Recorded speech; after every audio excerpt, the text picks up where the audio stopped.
একজন ব্যক্তি হিন্দু থাকা অবস্থায় একজন মুসলমানকে বিয়ে করেছে, তার বিয়েটা বৈধ না অবৈধ? এটা ইসলাম কখনো বৈধতা দিবে না, কারণ অন্য ধর্মের একটা মেয়ের সাথে ইসলাম ধর্মের একটা ছেলের বিয়ে হলে এটা ইসলাম বলে একদমই অবৈধ। কারণ বিয়ে বৈধ এটা হবে সেটা হচ্ছে যদি মেয়েটা ইসলাম ধর্ম গ্রহণ করে এবং পুরোটাই সেটা ইসলামী শরিয়া মোতাবেক হইতে হবে।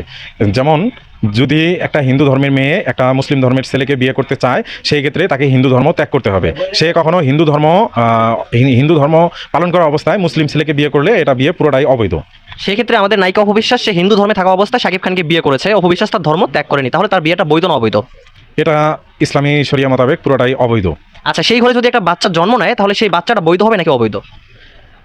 এটা বাচ্চা যদি হয় সেটা মনে করেন যে এখন তো তার ওয়াইফ হিন্দু ধর্ম পালন করে, দেখা যাবে যে ছেলেটা মুসলিম যদি জন্মগ্রহণের পরে যদি মুসলিম শরিয়া মোতাবেক তাকে শিক্ষা দেয়, ইসলামী নাম রাখে, সেই ক্ষেত্রে ছেলেটা মানে বাচ্চাটা মুসলিম ধর্মের ইয়াতে বৈধ হবে। আর আচ্ছা, তার নামটা তো হচ্ছে আব্রাহাম খান জয়, তার নামের মধ্যে রাম রয়েছে, তার নামের সঙ্গে রাম কথাটা অ্যাড আছে, তাহলে এটা কিভাবে মুসলমানের নাম হয়?